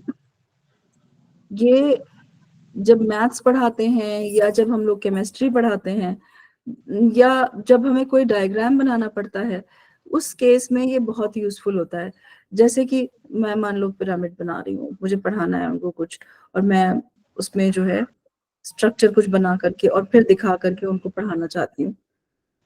Whatever I want to do, with the help of this pen I can do. और मान लीजिए कुछ करने में जरा बहुत गलत हो गया, तो यहाँ से रबर लिया और जो थोड़ा मोड़ा मिस्टेक हुआ है वो यहाँ से रब कर दिया। अगर मुझे पूरा बोर्ड ही क्लियर चाहिए, मुझे नहीं चाहिए ये सारा कुछ, एक तो ये कि मैं अगले पेज पे चले जाऊं, ये अगले पेज पे चले गए तो ब्लैंक पेज मिल गया। लेकिन मान लीजिए मुझे ये वाले पेज को ही क्लियर करना है, तो इन that case click on this clear frame, और पूरा ब्लैक बोर्ड साफ होकर के, व्हाइट बोर्ड आपको साफ होके मिल गया। अब इसके बाद देखिए, मैं अब यहाँ पे ये वाला ऑप्शन स्टिकी नोट, जब आपको हेडिंग डालना है तो ये स्टिकी नोट का ऑप्शन सेलेक्ट कीजिए, और यहाँ पे जो मर्जी लिखना है आपको स्टिकी नोट पे लिखा। हेडिंग वगैरह जब लिखनी होती है तो ये स्टिकी नोट पे लिख लेते हैं हम लोग, और ये ऐसे करके यहाँ पे आ गया। इसकी पोजीशन आप जहां मर्जी लगा सकते हैं, इसका साइज आप जितना मर्जी बढ़ाना है बढ़ा सकते हैं। तो हेडिंग मैंने ऐसे लिख दी, और उसके बाद फिर मुझे कुछ और लिखना है जो कंटेंट है, तो यहाँ से ये होता है टेक्स्ट बॉक्स, और टेक्स्ट बॉक्स के अंदर इतना मर्जी आप चाहे लिख सकते हैं। और इसमें एक और बहुत अच्छा ऑप्शन है, मान लीजिए आप किसी डायग्राम को एक्सप्लेन करना चाहते हैं और उसको बनाने का आपके पास टाइम यहाँ पे नहीं है, नेट पे वो ऑलरेडी अवेलेबल है, या आपकी मशीन में वो ऑलरेडी अवेलेबल है, और आप उस डायग्राम को पढ़ाना चाहते हैं, बच्चे को दिखाना चाहते हैं with various type of explanations, उसमें और एडिशन वगैरह करना चाहते हैं, आप यहीं से डायरेक्ट, ये आइकन है ऐड इमेज का, इस पे क्लिक करेंगे और डायरेक्ट गूगल इमेजेस पे जा करके आप डायग्राम को सेलेक्ट कर सकते हैं। तो मैं लिख देती हूँ सेल वॉल।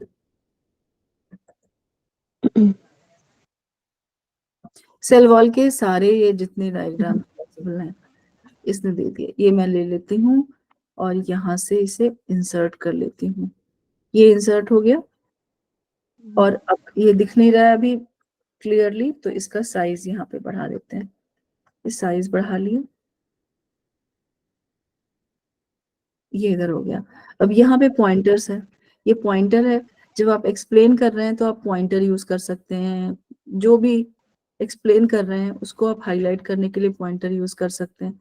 इसी में अगर कोई चीज आपको एज ए असेसमेंट यूज करनी है, तो यहाँ से ये जो है ये ली, और ये जो गोला है इसको यहाँ लगा के इसे हाइड कर दीजिए। जो लेबल है इसको हाइड कर दिया, ये देखिए ऐसे हाइड कर दिया मैंने।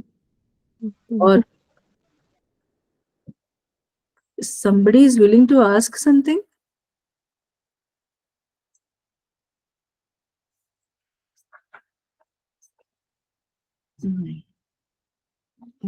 तो ये यहाँ पे गए और देखिए मैंने इसको यहाँ पे बच्चों से क्वेश्चन आप डायग्राम बेस्ड क्वेश्चन डेवलप कर सकते हैं। इस हाइड ये ऐसे हाइड कर दिया, सवाल पूछ लिया और उसके बाद जब इवैल्यूएशन का फीडबैक दे रहे हैं तो इसको रिमूव करके दिखा दीजिए। ये प्रोसेस से आप बहुत तरह के इवैल्यूएशंस बना सकते हैं। ये वाला जो ऑप्शन होता है डायग्राम वाला, बहुत टाइम सेवर होता है। अगर आप इसी को क्लास में बनाते तो एक तो पूरा सही से बन नहीं पाता, इतना क्लियरली नहीं बन पाता, और दूसरी चीज ये कि कितना टाइम लगता इसको बनाने में, सही भी नहीं बनता और टाइम भी बहुत लगता। कोई कोई चीज ह्यूमन ब्रेन ही है तो भूल भी सकते हैं। सो दैट्स वाई ये एकदम एक्यूरेट इंफॉर्मेशन आपको प्रोवाइड करने में बच्चे को हेल्प करता है। So that's why it is the tool which was used a lot when we were in the corona time and हम लोगों को ऑनलाइन ही पढ़ाना था। तो मैंने तो इसको बहुत यूज किया। आप देखो मेरी मैक्सिमम क्लासेस उसी पे हुई हैं, जैम को यूज करके हुई हैं। क्योंकि इसको यूज करने से जो फायदा हो रहा था कि जैसे मैंने ये पढ़ाया इस वाले, अब मैंने इस वाले जैम को बनाया था कब, मेरे ख्याल से 2 साल पहले, 2-3 साल पहले ये जैम बना था। और अभी भी, अब जो कल की क्लास थी मुझे उसमें कोठारी कमीशन और कुछ और पढ़ाना था, 1974 टुवर्ड्स इक्वालिटी रिपोर्ट पढ़ाना था। तो मैं अपने इस वाले जैम पे गई और वो पोर्शन जिसमें कोठारी कमीशन और ओपन क्यों नहीं हो रहा, या ये ओपन हो गया, मैं इसको उस पेज पे अपने बच्चों को लेके गई और मैंने उसकी मदद से, अब वो सब कुछ बोर्ड पे लिखा हुआ है जो मैं बोल रही हूँ, वो सारा बोर्ड पे मैं दिखाती हूँ आपको। कोठारी कमीशन ये रहा। अब मैं उसको पढ़ाने इस वाले पेज पे लेके गई। मेरा मैक्सिमम काम जो मैं फिर से दोबारा लिखती और फिर उनको एक्सप्लेन करती, वो आसानी से हो गया क्योंकि things are written here and I can use it in my own at my own convenience. So आपका काम बचा रहता है। कॉपी में, डायरी में नोट करते हो, डायरी कॉलेज में रह गई, घर पे आके आपको कोई क्लास लेनी है, कुछ भी करना है, you will be helpless. So if things are on the cloud storage में है तो कभी भी आपको ये वाला इशू नहीं होता है। और देखिए बच्चे कई बार आपसे ये कहते हैं कि मैम जो आपने पढ़ाया था ना वो क्लास नोट्स, वो पूरे पूरे सीजन में जितना भी सेमेस्टर में जो भी पढ़ाया है वो सब इस जैम के ऊपर है। अगर आपको ये क्लास नोट्स बच्चों को देने हैं, in that case you just come to these 3 dots और यहाँ पे आके डाउनलोड एज पीडीएफ पे क्लिक करेंगे, पूरे 20 पन्नों का ये जो जैम बोर्ड है वो डाउनलोड होकर के आ जाएगा।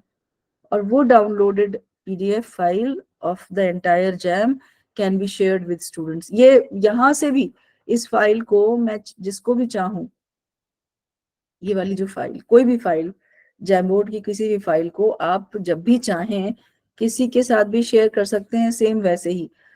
फिर वो व्यक्ति भी इस जैमबोर्ड पे काम करने लग जाएगा। अगर आप पढ़ाने के दौरान जो क्लास नोट्स हैं उसमें कोई चेंज नहीं करने देना चाहते बच्चों से, तो फिर उसको ऐसे शेयर ना करके वैसे शेयर कीजिए जैसे मैंने बताया।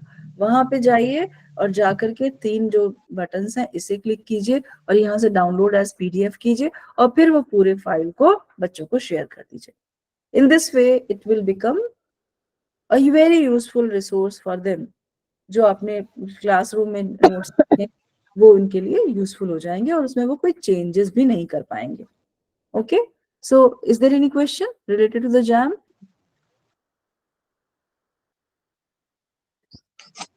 कोई सवाल है?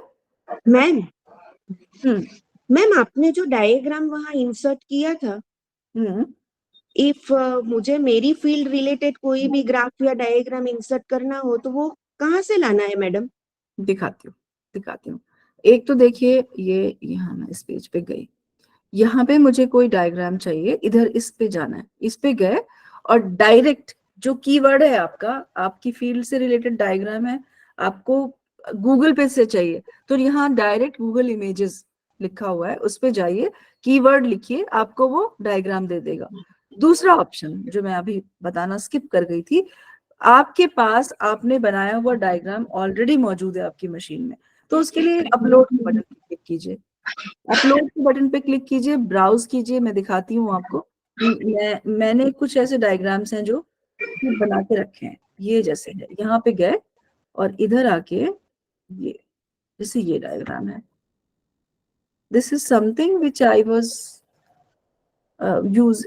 created for using in one of my videos. मुझे वीडियो डेवलप करने के टाइम पे इसकी जरूरत थी, मुझे कॉपीराइट पे मिल नहीं रहा था, क्योंकि हम लोग तो कॉपीराइटेड स्टफ यूज नहीं कर सकते। अभी अगले सेशन में मैं आपको बताऊंगी कैसे ढूंढते कैसे हैं, बनाते कैसे हैं नॉन कॉपीराइटेड स्टफ। ये देखिए आप, मैंने ये डायग्राम को फिर मुझे पढ़ा, मैं वो वीडियो था growth and development, principles of growth and development. तो एक प्रिंसिपल है that the path of growth and development is spiral but not linear. तो मुझे इसको समझाने के लिए ये डायग्राम की रिक्वायरमेंट थी, और मुझे नेट पे कहीं पे ये डायग्राम कॉपीराइट फ्री नहीं मिल रहा था। सो आई स्क्रिबल्ड इट, अपने आप में पेन लेकर बैठी और मैंने सोचा चलो देखते हैं ड्रॉ होता है क्या। तो पहली बार में ये ड्रॉ हो गया, ये फर्स्ट टाइम में ही ड्रॉ हो गया और ठीक ठाक ड्रॉ हो गया। जब मैंने इसकी फोटो खींची तो मुझे लगा ये तो क्लीन आ रही है बिल्कुल फोटो। तो सिर्फ मैंने ये इतना जो पोर्शन है ये इतना ड्रॉ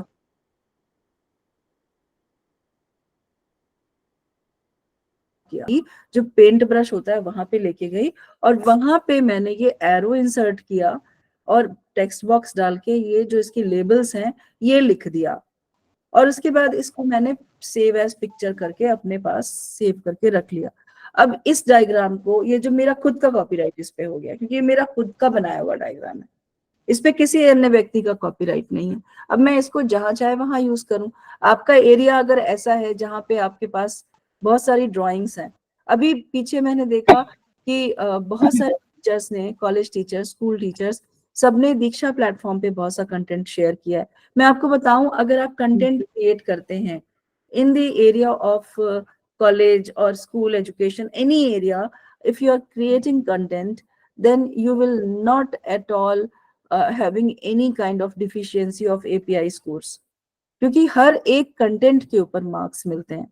अगर वो कंटेंट पब्लिश हो गया किसी भी जो सरकारी प्लेटफॉर्म है उसके ऊपर, बहुत सारे सरकारी प्लेटफॉर्म्स हैं, दीक्षा उनमें से एक है, तो ऐसा कंटेंट मैंने देखा अभी टीचर्स ने डायग्राम्स को क्रिएट किया और दीक्षा पे उन्होंने उस डायग्राम को डाल दिया in the form of a picture, जिसको कोई भी बच्चा, कोई भी टीचर कभी भी यूज कर सकता है। उस तरीके से क्या होता है कि आप मल्टीपल काम कर पाते हैं। वो फोटोज आपको बनी बनाई मिल गई, या फिर आप खुद बना लीजिए, बना के अपनी मशीन में रख लीजिए, या फिर आप गूगल पे कीवर्ड सर्च करके आप वो फोटो को लेके आइए और आप अपने जैम बोर्ड पे उसको लेके आ सकते हैं। सो इस तरह से, and then you can explain the things in a very easy way. If you want to make something more elaborated, इसमें आप टेक्स्ट बॉक्स और ऐड करके और भी चीजें लिख सकते हैं। तो इस तरह से करके ये जो डायग्राम्स हैं इनको पढ़ाने का प्रोसेस आसान हो जाता है, कम टाइम में हो पाता है। Okay, Thank you, ma'am. Thank you very much. Anything else related to the JAM if you want to ask? Okay, so क्योंकि मुझे भी टाइम का ध्यान रखना है, टाइम कम है, मुझे आज एक मैरिज में भी जाना है, बल्कि अब मैं भी सोच रही थी कि बीच में ही तैयार हो जाऊंगी, बिकॉज 8 o'clock तक तो सेशन ही है। ओके, सो इसके बाद देखिए जो नेक्स्ट है, नेक्स्ट टूल, वो हम लोग कर लेते हैं दिस वन, गूगल फॉर्म्स। ये जो गूगल फॉर्म्स है, इसमें आप मेरे ख्याल से सबको ही जानते हैं, गूगल फॉर्म्स तो आजकल हर कोई यूज करता है।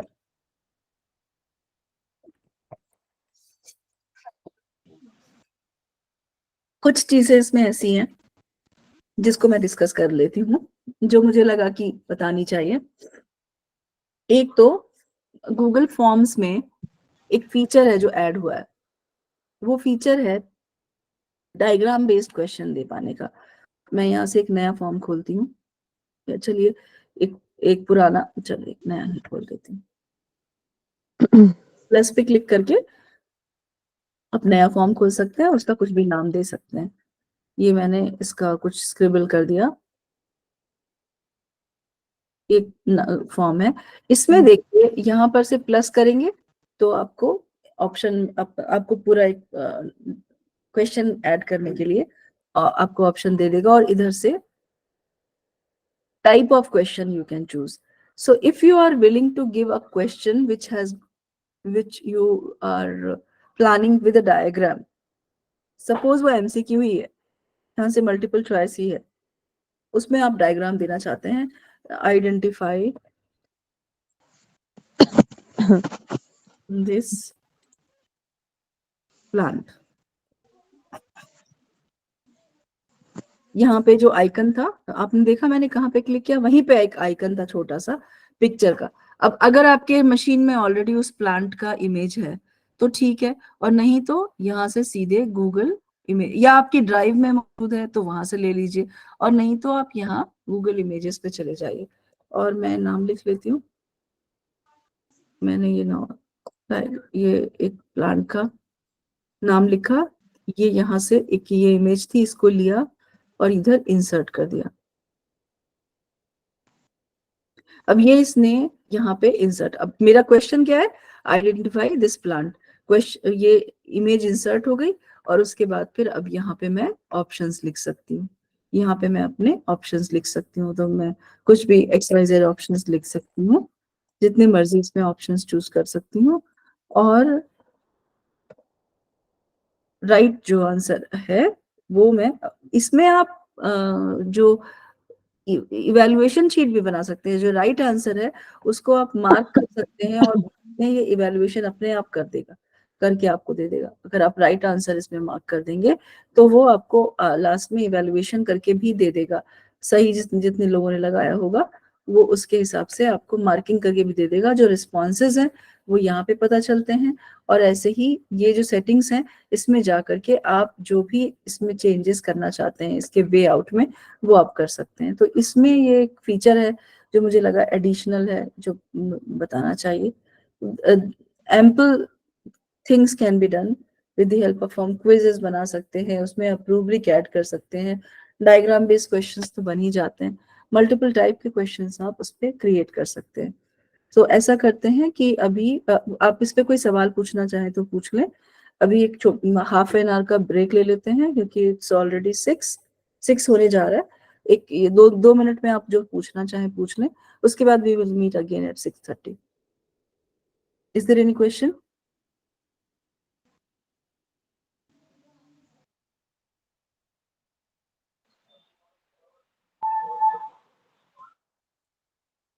If there are no questions, then we can go for a break. Ma'am, hello. जी जी Hello. जी।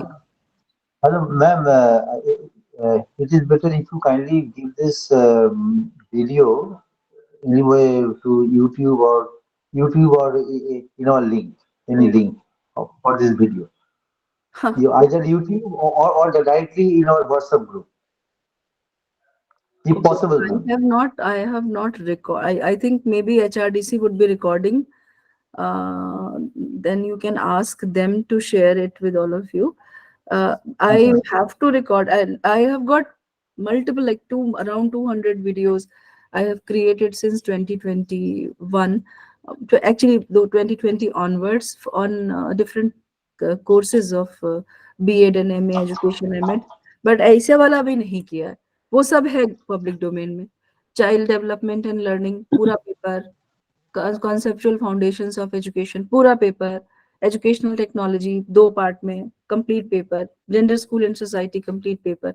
बट स्टिल ये वाला जो है टूल्स वाला, वो क्योंकि उस किसी करिकुलम में एज सच नहीं था, मैं कर दूंगी। I am planning for another, like IIT Delhi has invited again for another project, so maybe in this one I will record the demonstration of tools also, ताकि वो भी आप लोगों को मिल जाए। दोज जिनकी बात मैंने की वो YouTube पे अवेलेबल है, YouTube पे जाके मेरा नाम सही स्पेलिंग डालेंगे तो you will get all those, like इधर जाके YouTube पे चले जाते हैं, YouTube पे जाना है अच्छा, और आपको सिर्फ मेरा नाम टाइप करना है इधर, Imran Khan, and you will get these are the videos and the playlist. So अब इसमें जब जैसे इस वाले इस पे जाएंगे ना, स्वयं प्रभा IIT मद्रास, इस पे जाएंगे, इधर प्लेलिस्ट में जाइए और आपको वो सारे जो प्लेलिस्ट में आपको मेरी शक्ल नजर आ जाएगी। ये रहा टेक्नोलॉजी, ये वाला है एजुकेशन, इसमें 28 वीडियोस हैं, इसमें 33 वीडियोस हैं, और एजुकेशनल टेक्नोलॉजी पार्ट 2 भी है एक, जिसमें 23 वीडियोस हैं, इधर ही होगा। ये रहा पार्ट 2। और जो फर्स्ट वाला था, जो चाइल्ड डेवलपमेंट एंड टीचिंग था, इसमें 46 वीडियोस हैं, वो भी इधर ही आ गया है, यहाँ पे है। Okay ma'am. हाँ, सो ठीक है, ये वाला है, ये चैनल 16 पे है। Okay, channel 16 child development and learning. Okay, okay, ma'am, you please try to upload this on tools, video on tools, ma'am. Okay, sorry, you please try to upload the video okay, on I will. tools. Yes, I Tools will. are I there. will do that. I will do that. I'm planning the next project for science education. Okay. In that, I think there is a section in PhD coursework. There is a section for tools. I'll definitely record in that Okay, ma'am. course. Okay, so then we will take a break of half an hour, and we'll come back at 6:30. Thank you, ma'am. Thank you, ma'am. Okay. Thank you, Thank you, ma'am. ma'am. Very valuable session. Thank you, ma'am. Thank you, ma'am. Thank you, ma'am. Thank you, ma'am. Thank you. Thank you Thank so much. you. Thank you, ma'am. Thank you so much for this informative lecture, sir, ma'am.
Participants, your MCQ is available in your WhatsApp group. Please check.